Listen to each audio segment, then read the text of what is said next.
Welcome to another edition of Healing Where You Are. My name is Tonya Oliver. Today, I want to share something so interesting, something so powerful with you. And I want to take that right from the life of Jesus. You know, as you will have noticed, I like teaching a lot from the life of Jesus Christ. Because in the stories and the testimonies that come from the life of Jesus, you know, we see real people with real issues, we see real people with real problems, and yet we see a real God bringing real solutions to their lives through Jesus Christ. And I believe with all my heart that Jesus Christ is the same. Just as he was yesterday, so he is today, and he will be tomorrow. You know, so I want to encourage you and I want to challenge you through, you know, the things that we read and share about, you know, of the life of Jesus, so that you too can see how you can, you know, receive from God through Jesus today and experience everything that God has for you. Remember this, every good and every perfect gift comes from above, from the Father of lights, from whom there is no variableness, neither is there any shadow of turning. God wants to be good to you. God wants you to experience his goodness through Jesus Christ. So let's read together from the book of Matthew, chapter 9. And I want to read from verse 27. If you have a Bible, you can just turn to it, or otherwise just listen to me. It says, as Jesus passed on from there, he saw a man named Matthew sitting at the tax office, and he said to him, follow me.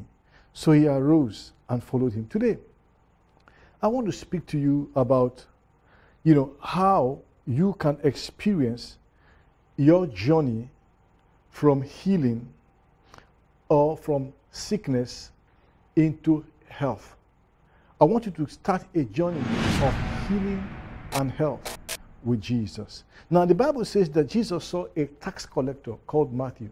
Now, if you know anything about the history of the Bible, you know that the tax collectors were people who were very much despised by the Jewish society. They were like intermediaries between the Jews, the people, and the Romans. They were working for the Romans, collecting taxes from the Jewish people, and the Jewish people generally, you know, regarded them as collaborators with the Roman occupiers, and they generally were very corrupt people. They were described as sinners. You know, they were not very much liked. In fact, they were hated amongst the Jewish population. But we see that Jesus called Matthew, one who was despised and rejected, one who was looked down upon, one who was generally scorned by society.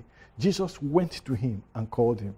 You know, that speaks so much to me as to how Jesus is willing to reach to the lowest levels of our society, the people that we call the nobodies, the dregs, the rejected, the unwanted, you know, the people that have a reputation for unsavory conduct.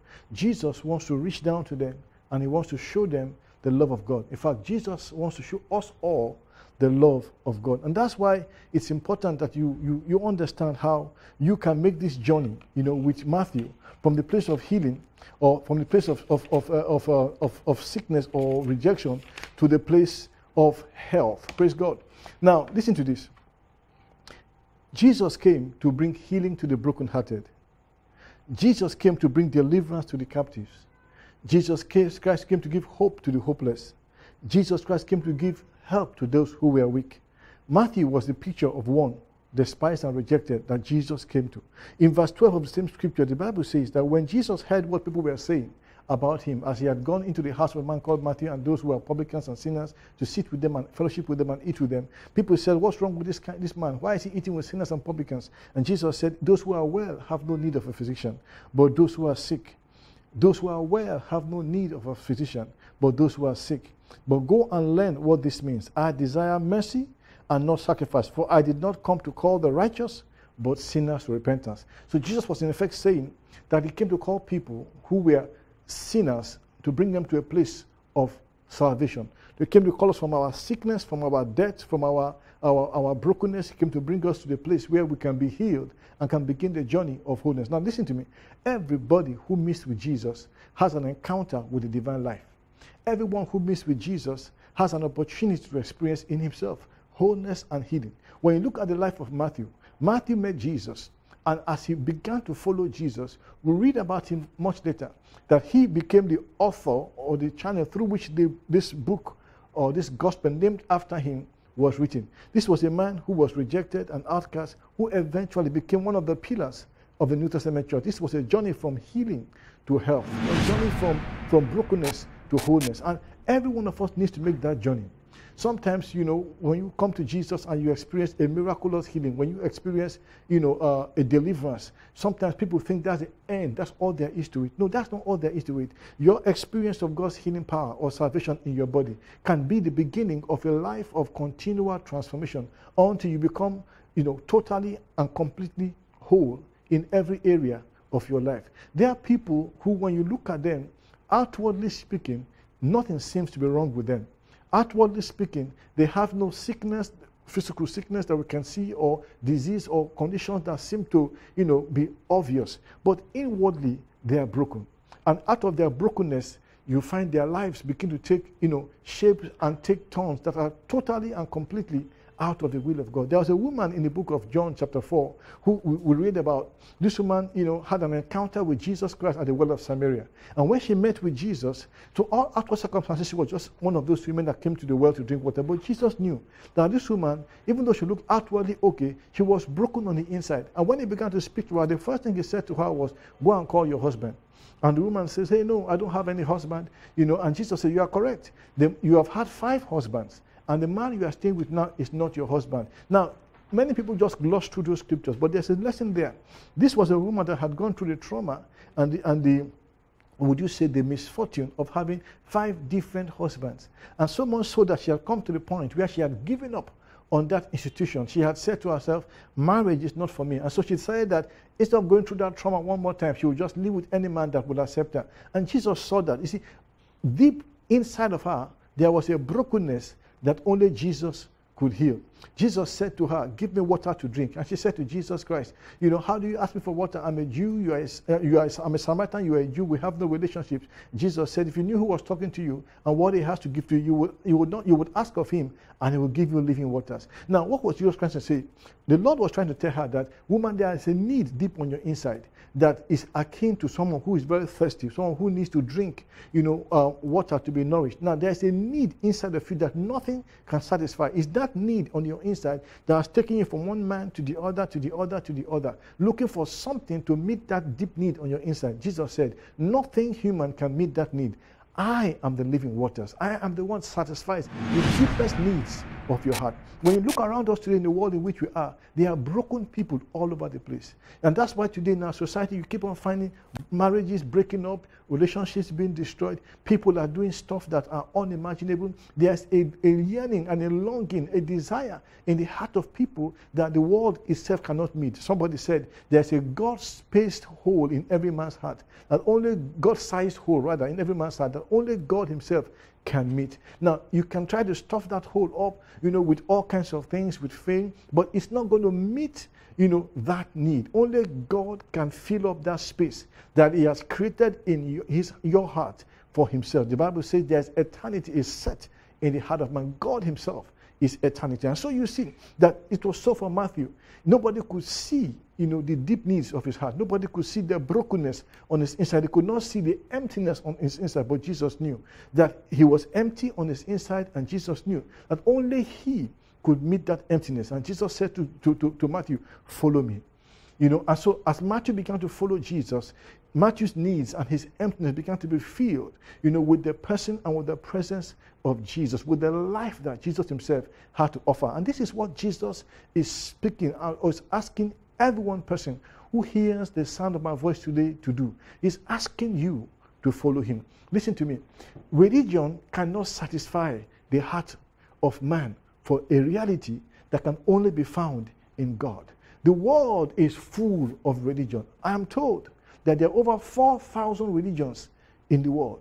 And yet, with all the multiplicity of religious activities and religion, there seems to be an unending yearning in the heart of man for reality, an unending yearning in the heart of man for satisfaction, for peace, for justification. Even in the most religious of all people, there is this sense of not being enough, not being good enough, or wanting more, or needing more, or knowing there is so much more that, that can be had, but not knowing how to have it. Jesus gives us here the pattern, gives us here the invitation, he gives us here the journey we must take, and only him can make that need or that emptiness, can fill up that emptiness on his inside. Matthew is a powerful picture of every one of us. Despised, rejected, condemned, and yet needing more. When Jesus called Matthew, he stood up and he followed him and began his journey into wholeness. I want to read from the book of Luke chapter 4. You know, I want you to see why and how Jesus himself is the only one that can meet that emptiness in our hearts. You know, he can fill up the brokenness in our souls. You know, the wounds that are deep on the inside. People who have wounds that have been created by sin and by broken relationships, by sinful attitudes and habits, societal pressures. You know, that lack of fulfillment that fills our hearts, that only God can meet. So in Luke chapter 4, just jump into it right now, you will see Jesus himself said, in Luke 4, chapter 4, verse 18, Jesus said, "The Spirit of the Lord God is upon me, because he has anointed me to heal the broken-hearted." I want you to see that. Jesus was anointed to heal the broken-hearted. Broken-hearted people commit broken or have broken relationships. I think that's the way to put it. Broken-hearted people have broken relationships. Broken-hearted people hurt other people. Broken-hearted people, bring wounds into their relationship. Broken-hearted people do things that you cannot explain or understand by simply looking at them. But on the inside of them, there are circumstances that lead them down the path that, is manifestedly broken. It's because deep down on the inside, they are broken-hearted. Jesus said, "I was sent to heal the broken-hearted." Today, I want us to see that God wants us to be whole in every area of our life. It's easy when we talk about people being sick of cancer or sick of a migraine or sick of some condition. We can see all that. But there are people like Matthew that, you can't really see what is wrong with them. But all around them, you find, the negativity that comes out of a life of brokenness. Jesus said he has come to set the captives free. There are people today who are captive to habits, captive to sins, captive to anger, captives to fear, captives to negative emotions, captives to pressures, captive to all kinds of dysfunctional relationships and circumstances. Jesus came to set us free from captivity. We're not only captive to the devil, we're captive to all these negativities and all these emotions. That's why Jesus came. Jesus Christ came to release us. He came to give sight to the blind. He came to recover us who were bruised from our prison houses. He came to help us to find healing and health in him. And that's why he said in chapter 11 of Matthew, he said, "Follow me, come to me, all you that labor and are heavy laden, and I will give you rest." If there was something that Matthew needed, it was rest. If there was something that Jesus offered, it is rest. I don't know where you are right now. I don't know what you are going through. I don't know what your circumstances may be. Outwardly, things are right and looking good for you. But you know deep down on your inside that you are broken, you are hurt. You know deep down on your inside that there's an emptiness that you cannot explain. You know deep down on your inside that you are hard-pressed on every side. When you look at what is going on in our society, you find people who seem to be comfortable financially. You find people who seem to have everything working together for them. Suddenly you hear that they committed suicide. Then you hear that they are depressed. Then you hear that they are in a mental home. Then you hear that they are involved in one kind of depravity or the other. And you ask yourself, why? This person has everything going for him. I tell you why. It's because there's an emptiness and there's a brokenness on the inside that they have not been healed from. So if you're in that kind of place, Jesus wants you to be healed. And this is the journey. Jesus says, "Follow me." He is the healer. Thank God for psychology. Thank God for psychiatry. Thank God for medicine and all the therapies that are available. But none can touch the soul like Jesus does. So you must understand this, that God's plan for you is to come to a place of wholeness. God's plan for you is to come to a place of healing. He wants you to come to a place of complete health. And it can only happen when you hear what Jesus says, when he says, "Follow me." When you follow Jesus, his words become to you spirit and life. The scripture says he sent forth his word and he healed them. Now, what you must understand, like I've said over and over again, that healing is not just simply, the restoration of a body to health, physical condition. Healing is the place of complete and total restoration. God wants man to be healed from the effects of the fall. The man as he is today is completely different from man as God created him to be. Sin and satanic domination has corrupted the man and his nature. And only in Christ and through Christ can we be healed and restored. And this is what the Bible says, that Jesus Christ came, that we may receive, through faith in him, the right to be called the sons of God. In John chapter 1 verse 12 we are told, for as many as received him, to them did God give the power to become the sons of God, even to as many as believed on his name. The man that God created in the Garden of Eden was described as a son of God. He was like God. He functioned like God. He had the character, he had the nature of God. He walked in the righteousness of God. He walked in the holiness of God. He walked in the power of God. But when man fell into sin, when man became corrupted, when man fell into the depravity that sin and his conditions brought, man became far less than what God had intended him to be. Jesus Christ came to make it possible for you and I to begin that process of being healed and being restored and being made like what God intended us to be in the beginning. And that's why when Jesus says, follow me, and you follow him, the scripture makes us understand we receive in our spirits the very life of God. And then as we follow Jesus day by day, as we walk with him, and listen to his words, every area of our lives begin to experience, the healing power of God. Our nature, our character, we begin to walk in the righteousness of God. Some people believe that being a Christian is all about going to church, obeying a set of rules and laws and ordinances in worship. But that's not what it means to be a Christian. That's not what it means to be a child of God. Of course, when we follow Jesus Christ, we want to obey his word. We want to live by what he says. But being a Christian simply is the beginning of, the journey into wellness and wholeness. The scripture says that Jesus Christ came to bring many sons unto glory. He came to bring us back into where God designed us to be, so that we can become like God. It says, for as many as received him, we receive their power to become what? The sons of God. Jesus told some people, if you follow me, I will make you fishers of men. God wants to make you.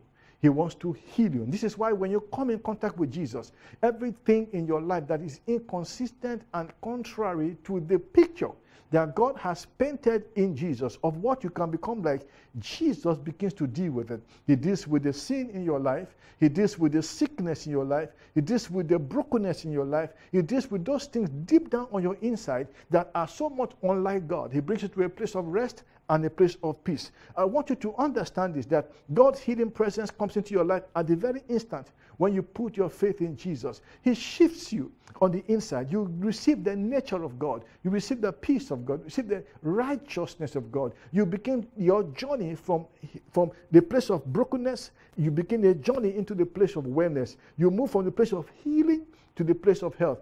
That was the journey that a man like Matthew began when Jesus said, follow me.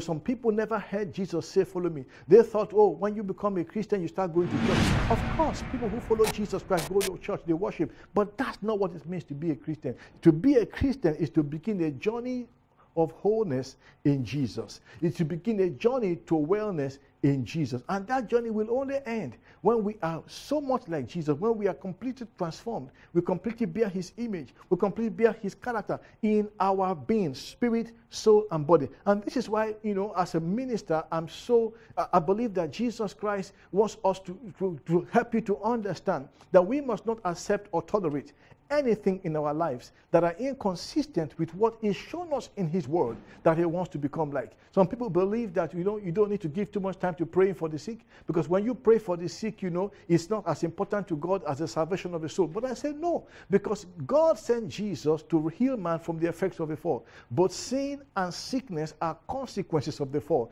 And so the work of the gospel, the work of Christ, deals with both sin and sickness on a continuing basis in the life of a believer. We must not accept anything that God has not put upon us. Sickness does not come from God. It is a manifestation of the work of the enemy. It is a manifestation of darkness and death. And Jesus Christ came to deliver us and to destroy the works of the enemy. Jesus said clearly, the thief has not come but for to steal and to kill and to destroy. But I am come that you may have life and have life in abundance. So I want you to understand that when you accept the call and the invitation of Jesus to follow him, that is your first step to a place of wholeness. You know, I can just imagine that after a period of time, Matthew just could not understand all that had taken place in his life. He must have remembered the man who was despised by the people. He must have remembered the man who was an outcast. He must have remembered the man who was completely, totally corrupt. But he looked at where he was, and he was nowhere and nothing like that person anymore. He had taken that journey and made that journey. One who was an outcast became accepted. One who was corrupt became made righteous. One who was lost became saved, because he simply heard Jesus say, "Follow me," and he chose to follow him. Today, I want to invite you to begin that journey. Every time you hear the gospel of Jesus, every time the Bible is preached to you, the simple, plain gospel, it is Jesus asking you to begin a journey.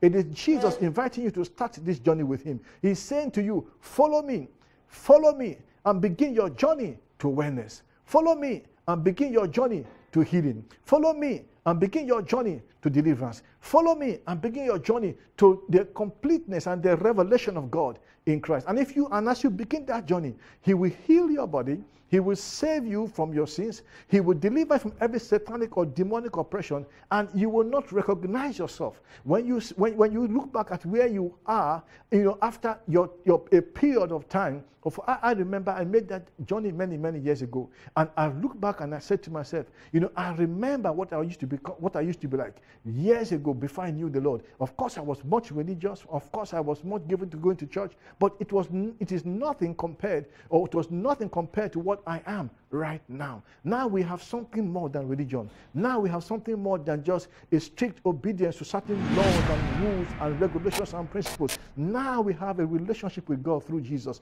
Now we have access to the living word. Now we have access to the living waters. Now we are walking in a continual journey of healing and health. Now we are walking in a place of victory and dominion. Now we are walking in a place of triumph. Now we can truly say that we are on the path to wholeness, that we can now be called the sons of God. In John's gospel, in John chapter 3, John said, what kind of love has the Father bestowed upon us that we might be called the sons of God? God wants you to get to that place. When you look back at where you are coming from and say to yourself, thank God for Jesus, you can make that journey. If you will hear the voice of the Lord saying to you tonight, follow me, just like Matthew did. Matthew arose, the Bible says, and followed him. Will you arise? And will you follow him? And as you do so, your life will be completely changed and transformed by the power of the Holy Ghost in Jesus' name. Shall we pray? Say after me. Say, Lord Jesus, tonight I choose to follow you. I choose to begin this journey to health and to wellness. Heal me, Lord, from my brokenheartedness. Save me, Lord, from my sins. Make me whole in every area of my life. And help me to live the life you have called me to live. Thank you, Jesus. Thank you, Lord. What a wonderful prayer to pray. I believe, God, that you have begun this journey. I want to hear from you as you share your testimonies of the great things and the good things that the Lord is doing in your life day after day. Reach out to us through any of our social media channels, and we will get back to you as quickly as we possibly can. I want you to know that God loves you and Jesus wants you well. God bless you.